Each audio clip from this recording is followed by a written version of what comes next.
죽을 때 후회 없는 삶이라는 주제로 하나님 말씀을 함께 나누도록 하겠습니다. 여호수아 24장 14절부터 28절까지의 말씀입니다. 여러분, 오래된 노래 가운데 이런 노래가 있습니다. 인생은 나그네 길, 어디서 왔다가 어디로 가는가. 이거 아십니까? 이 인생 못하겠네요. 1966년도 고 최희준 선생님의 하숙생이라는 노래입니다. 복음 찬양 중에서 이런 노래도 있습니다. 저 멀리 배는 나의 시온서 거룩한 곳 아버지 집 내 사모하는 집에 가고자 한밤을 새웠네. 하숙생은 못 부르겠는데요, 이 곡은 부를 수 있겠습니다. 순례자의 노래이죠. 여러분, 인생은 나그네 길입니다. 믿는 사람도 믿지 않는 사람도 가요도 복음 찬양도 사람들의 귀향 욕구죠. 곧 고향을 그리워하고 찾는 마음을 갖게 합니다. 그래서 명절이 되면 고향을 찾습니다. 그곳에 내 아버지, 내 어머니, 가족, 친지가 있으며 또 자신들이 살았던 과거의 추억이 그곳에 있기 때문에 명절에 되도록이면 고향을 방문합니다. 요즘은 시골에 계신 어버이들이 자녀들이 있는 가정으로 가기도 합니다. 보니까 많이 가셨어요. 예전에는 많이 오셨는데 요즘에는 가시는 것 같습니다. 또한 가족이 함께 휴양지를 찾는 사람들도 있습니다. 이런 분들은 안식과 쉼이 그리웠기 때문에 그럴 수도 있다고 생각이 됩니다. 신앙적으로 생각해 보면 우리 모두는 하나님 아버지의 품을 떠나 객지에 와 살고 있는 나그네들입니다. 사실 우리 인생의 하루하루의 삶의 걸음은 하나님 아버지를 찾아가는 이 본향을 향해 나아가는 발걸음과 같다라고도 생각이 듭니다. 그래서 어떤 사람이 죽으면요, 암흑의 어르신 돌아가셨다라고 하죠. 돌아가셨다라는 말은 왔던 곳으로 다시 간다라는 뜻입니다. 온 곳이 있다라는 거죠. 또 암흑의 어르신 세상을 떠났다라는 것은 목적지가 또 있다라는 것입니다. 별세하셨다라는 말도 있죠. 우리가 살고 있는 이 세상 말고 또 다른 세상이 있다라는 표현이기도 합니다. 기독교에서는 어떤 표현을 씁니까? 소천 당하셨다라고 하죠. 하나님의 부르심을 받았다라는 거죠. 우리 인생을 부르시는 분이 계시다라는 겁니다. 여러분, 이런 말들은 결국 우리가 갈 고향이 따로 있다라는 거죠. 사랑하는 여러분, 참된 고향을 알고 사는 성도들이 되기를 소망합니다. 자신의 참된 고향, 본향을 아는 사람이 행복한 사람이라고 생각이 들어요. 그 종착점을 알고 살면 행복이 있는 것이죠. 여러분, 우리에게 종착점은, 우리의 본향은 내 아버지 하나님이 계신 천국인 줄 믿습니다. 그 본향을 향해, 그 고향을 향해 나아가는 인생들이 되기를 소망합니다. 그래서 말씀의 주제를 제가 죽을 때 후회 없는 삶이라고 해서 마지막에 좀 바꿔서 나왔습니다. 오늘 우리가 함께 읽은 여호수아 24장의 말씀은 여호수아가 인생의 마지막 나그네 길을 마치고 본향을 향해 나아가는 그 임종을 앞두고 있는 상황 속에서 그의 입을 통해 죽을 때 후회 없는 삶이 무엇인지를 말해주고 있는 말씀이라고 생각이 됩니다. 과연 어떤 말씀을 했는지 오늘 본문 14절과 15절의 말씀을 한번 읽어보도록 하겠습니다. 그러므로 온전함과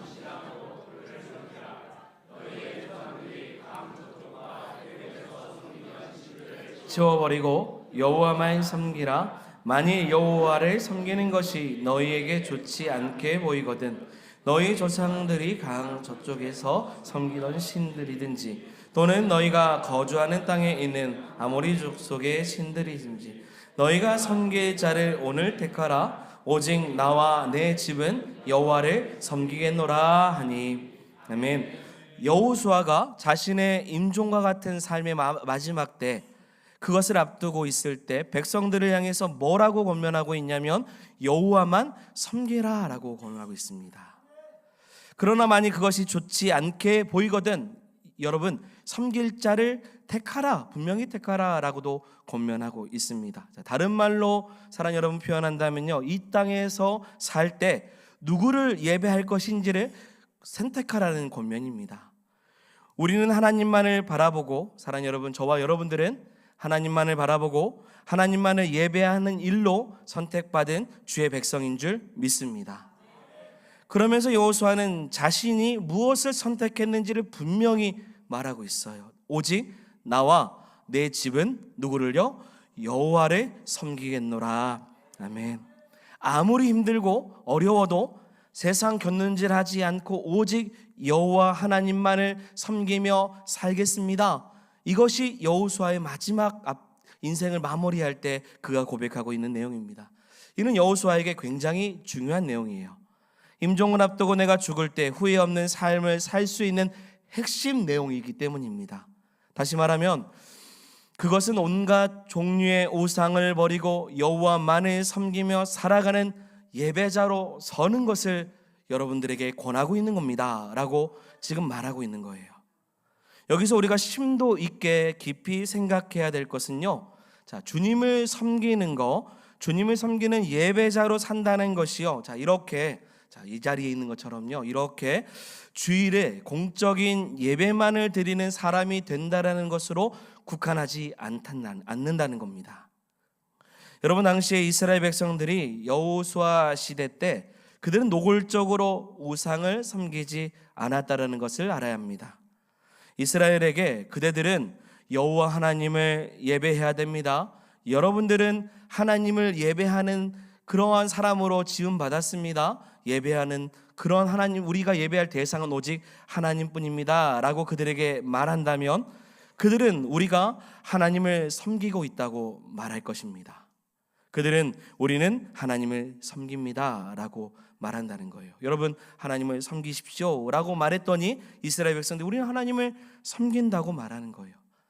그런데 말씀을 잘 보면요, 여호수아가 가나안 세대라고 할 수 있는 이스라엘 백성들의 대표들을 다 모아놓고 뭐라고 말하냐면 우상 숭배를 했던 이전 세대와 같아서는 안 된다고 이야기를 합니다. 다시 한번요, 우리 14절과 그리고 16절의 말씀을 보도록 하겠습니다. 14절 읽겠습니다. 그러므로 이제는 여호와를 경외하며 온전함과 진실로 너희 조상들이 강 저쪽과 애굽에서 섬기던 신들을 치워버리고 여호와만 섬기라. 16절입니다. 백성이 대답하여 이르되 우리가 결단코 여호와를 버리고 다른 신들을 섬기기를 하지 아니하리니. 아멘.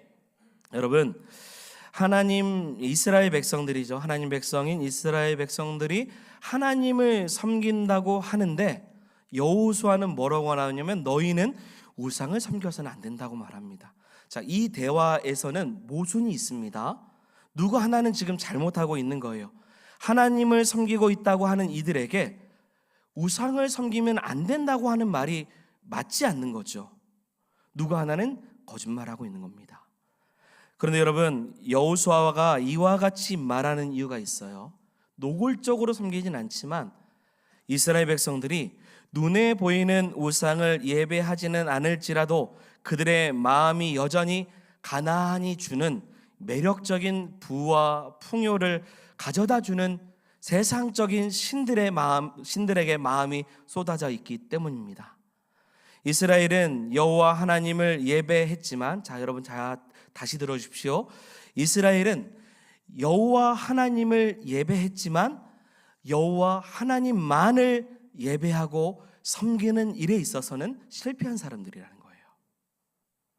적어도 그들은 여호와 하나님 없이는 살 수 없는 존재들이지만 그렇다고 여호와 하나님만으로 살아가는 것으로 만족한 백성이 아니라는 거예요. 그러니 여호수아가 말합니다. 너희는 우상을 섬기지 말라는 거예요. 이스라엘은 언제나 하나님과 그리고 우상 사이의 중간지대에 있는 거예요. 그리고 때에 따라서 선택을 합니다. 어느 쪽으로 시선을 돌려야 할까? 하나님을 섬기지만 여전히 세상에서 어떠한 수단과 방법을 다 동원해서라도 자신들이 부유하기를 원하고 성공하기를 원하는 사람들이 이스라엘 백성들이죠. 이러한 이스라엘 백성들을 향해서 여호수아는 지금 하나님만으로 살아가는 것이 얼마나 중요한지를 도전하고 있는 것입니다. 그리고 이것이 얼마나 중요한 부분인지 뭐라고 하냐면 선택하라고 하는 거예요. 오늘 본문에서 여호수아는 이스라엘들에게 분명한 확답을 받고 싶어 했습니다. 여호수아는 이스라엘 향해서 진정으로 하나님만으로 살 수 있는지를 재차 물어요. 오늘 본문에서 보면요. 더 나아가서 참으로 여호와만 예배하는 삶을 살 결심이 분명하다면 여러분 그렇게 말로만 살지 마시고 분명한 약조가 있었으면 좋겠습니다. 그래서 25절부터 28절까지 언약봉인 의식까지 거행을 해요. 돌을 취해서요 여호와 성소 곁 상수리 나무 아래에 세워놓고 그 돌이 증거가 되게 합니다. 자, 그렇다면 이제 보다 구체적으로 마지막 죽음의 자리에서도 후회 없는 삶을 살고자 하나님을 섬기는 예배자로 사는 것이 어떠한지를 자, 우리에게도 한번 적용해 보기를 원합니다.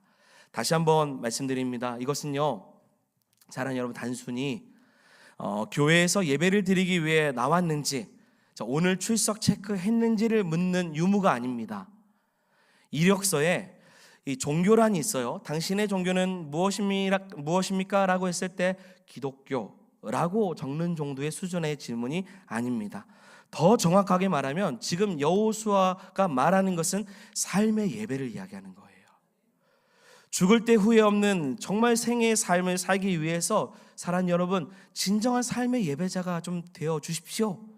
지금 이와 같은 이야기를 첫 번째 하고 있는 것입니다. 삶의 예배자라는 거요 이렇게 한번 정의해 보고 싶습니다. 세상 안에서 발견되는 내가 아니라 나의 모습이 아니라 누구 안에서요?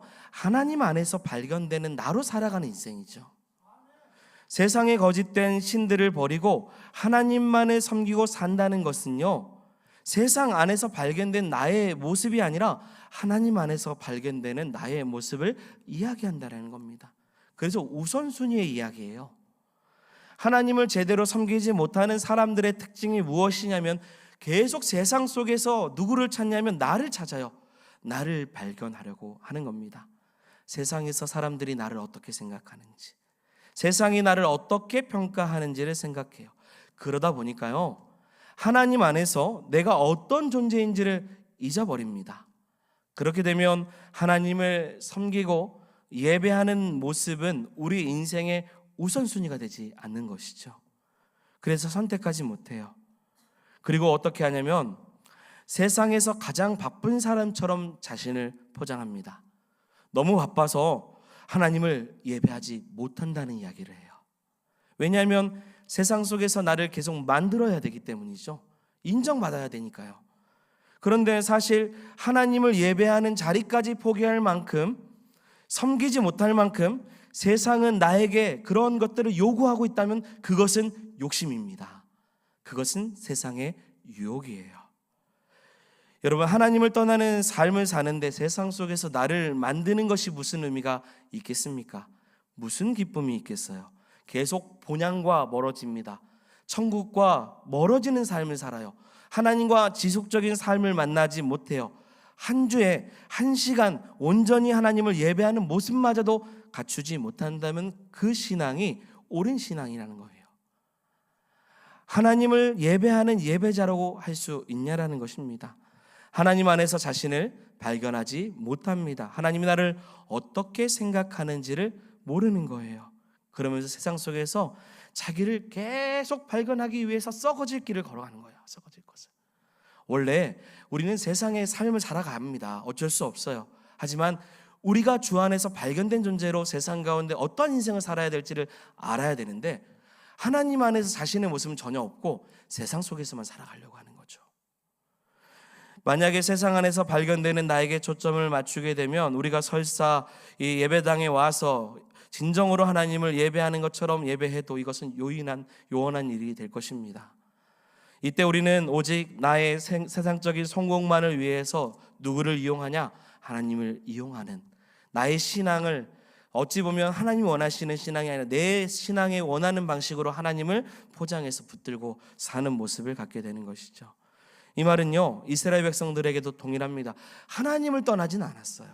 그러나 그 안에 하나님 말씀과 하나님이 주시는 말씀의 기준의 삶을 뒷전으로 두고 무늬만 그리스도인, 그러한 크리스천의 모습을 산다는 것입니다. 이런 사람은 하나님만을 예배하는 예배자로 사는 것이 결코 아닙니다. 세상을 살면서 자신의 필요에 따라 하나님을 섬기기도 하고 혹은 섬기지도 않고 있는 중간 지대에서 선택하고 있다면 문제가 있는 것이죠. 여러분, 애굽으로 팔려갔던 누가 있냐면 요셉을 한번 생각해 보길 원합니다. 여러분, 그가 애굽에서 보디발의 총애를 얻었습니다. 그때 보디발의 아내로부터 유혹을 받습니다. 이거 세상 유혹입니다.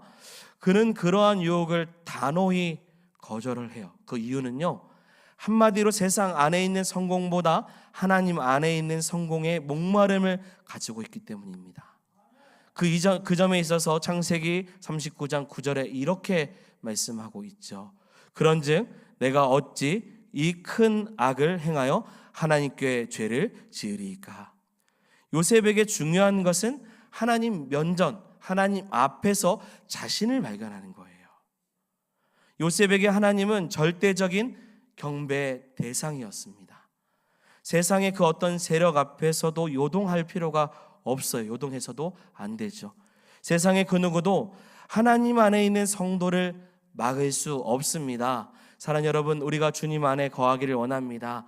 그 주 안에 거하 있는 성도들을 그 누구도 막을 수가 없어요.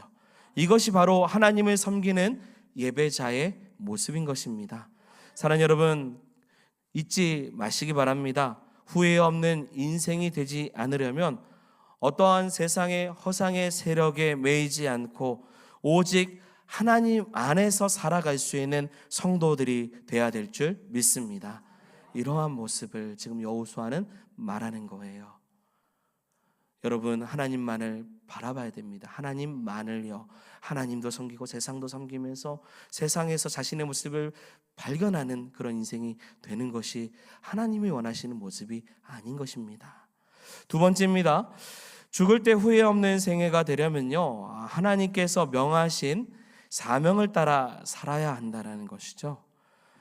두 번째 교훈은 하나님께서 우리에게 분부하신 사명을 이뤄나가는 삶에 대한 이야기입니다. 여호수아가 하나님만을 섬긴다고 해서 여러분 그저 금식 기도나 철야 기도에만 몰두한 것으로 생각해서는 안 됩니다. 오히려 여호수아의 고백은 하나님께서 자신에게 명하신 사역들을 잘 감당했다라는 표현입니다. 여호수아에게 하나님이 명하신 사역이 무엇이냐면 한마디로 말하면 다른 이들을 향한 섬김입니다. 이렇게 요약할 수 있어요. 그 섬김의 사역을 위해서 수고와 헌신과 땀과 눈물이 필요하지만 그럼에도 불구하고 끝까지 자신의 생명을 다해서 포기하지 않고 그 사명을 완수해 내었다는 것이죠. 여호수아는 바로 그런 삶을 살았습니다. 여러분 생각해 보십시오. 여호수아가 굳이 지도자가 될 필요가 있을까요? 가나안 땅을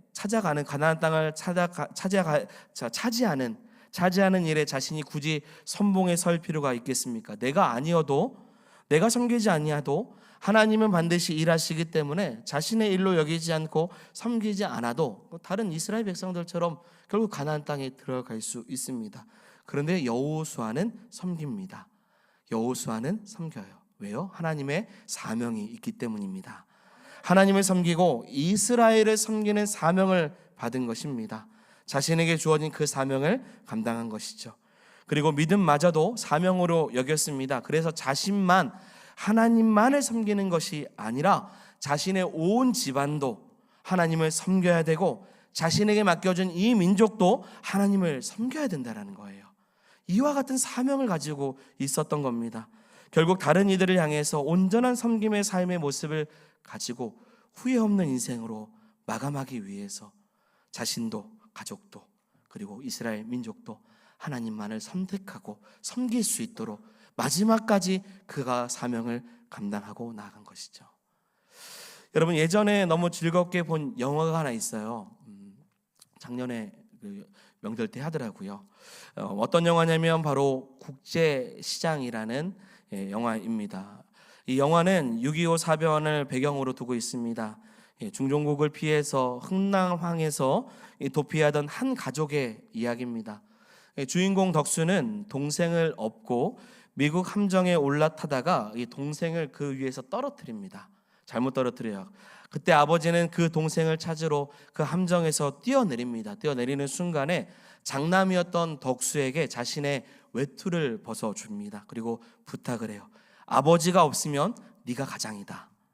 아버지가 다시 돌아올 때까지 어머니와 동생을 돌봐줘야 한다 라고 이야기를 합니다. 덕수 가족은 이제 이모가 장사하는 부산에 있는 국제시장에 꽃본인의 가게에 가서 연명하며 온갖 고생을 합니다. 그렇게 시간이 지납니다. 이 덕수는 동생의 서울대 입학을 위해서 돈을 벌기 위해 광부가 되어 독일에 갑니다. 탄광에 갇히고 사고를 당하는 그 위기 속에서도 가족을 생각하면서 그 열심히 삶을 삽니다. 거기서 한국인 간호사를 만나 결혼하고 귀국을 합니다. 결혼 후에도 여동생의 결혼과 동생의 결혼과 가정의 윤택한 삶을 위해서 월남점에 참여를 합니다. 그때 덕수는 총상을 입고 다리를 절기 시작을 합니다. 그렇게 억작같이 자식들을 키우면서 흥남보도에서 잃어버린 이산가족 찾기까지 하면서 결국은 그 옛날에 잃어버렸던 아버지와 함께 잃었던 동생을 찾습니다. 온 가족이 모이죠. 이제 행복합니다. 명절날 잔치가 되었어요. 그때 덕수는 이제 나이가 들었습니다. 슬그머니 혼자 방에 들어가서 아버지가 흥남항에서 자기 어렸을 때 벗어주었던 그 외투를 꺼내놓고 이렇게 말을 합니다. 아버지, 내 약속 잘 지켰지요. 이만하면 내 잘 살았지요. 근데 내 진짜 힘들었습니다. 저는 덕수가 한 이 대사가 여러분 우리가 하나님 앞에 서는 날에 해야 될 고백과 같다라고 생각이 들었습니다. 지금 여호수아가 임종을 앞두고 자신의 모든 삶을 돌아보면서 뭐라고 말하냐면요, 여러분, 오직 내가 여호와를 섬겼노라 라고 말하지 아니하고요, 오직 나와 내 집은 여호와를 섬기겠노라. 하나님 앞에 자신에게 주신 그 사명, 자신의 구원과 가족 구원과 그리고 이스라엘 공동체가 모두 하나님만을 섬기는 일을 선택할 수 있도록 자신에게 주신 그 귀한 사명을 후회하지 않기 위해 최선을 다해서 나아가고 있다라는 것입니다. 명절이에요. 사랑하는 여러분, 우리 모든 가정이 나와 내 집이 여호와만을 섬기는 귀한 가정이 되기를 원합니다. 충분히 복음이 젖어드는 시간이 필요합니다. 믿지 않는 가족들, 친척들에게 복음을 증거함에 있어서 오랜 시간이 필요해요. 하지만 여호수아처럼 사명을 가지고 구원받은 가정이 될 수 있도록, 주님만을 섬기고 바라보는 축복의 가정이 될 수 있도록 그까지 사명을 감당할 수 있는 성도들이 되기를 소망합니다. 정리하겠습니다. 우리가 죽을 때 후회 없는 삶을 살기 위해서 첫 번째, 하나님만을 섬기는 예배자로 살아가시기를 소망합니다. 두 번째, 세상 속에서 자신을 발견하지 말고요, 하나님 안에서 자신을 발견하는 인생을 살아가시기를 소망합니다. 세 번째는 세상 성공을 우선시하기 위해 하나님을 섬기는 자리를 버리는 인생이 되지 않기를 소망합니다. 네 번째, 마지막이죠. 자신에게 맡겨주신 사명, 자신뿐만 아니라 가족과 민족을 위해 섬길 수 있는 여호수아와 같은 모습을 갖는 저와 여러분들이 되기를 소망합니다. 자, 그럴 때 우리의 고향, 본향, 천국에 가서 사랑하는 주님을 만날 때 이 세상의 삶이 후회가 되지 않고, 주님, 제가 잘 살았지요. 힘들었지만 그래도 잘 살았습니다. 제가 저와 우리의 모든 가족들을 주님 앞에 이끄는 일에 최선을 다했습니다.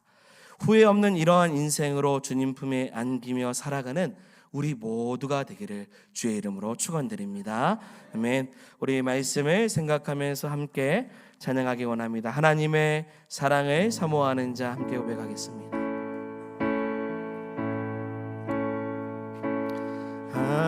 하나님의 사랑을 사모하는 자, 하나님의 평안을 바라보는 자, 너의 모든 것 창조하신 우리 주님이 너를 얼마나 사랑하시는지 하나님께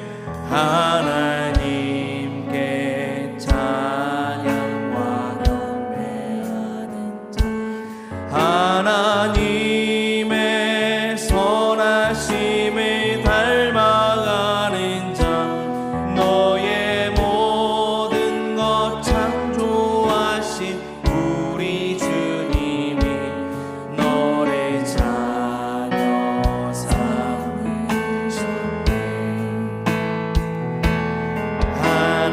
하나님 사랑의 눈으로 너를 어느 때나 바라보시고 하나님 인자한 귀로서 언제나 너에게 기울이시니 어두움에 밝은 빛이 비춰주시고 너의 작은 신음에도 응답하시니 너는 어느 곳에 있든지 주를 향하고 주만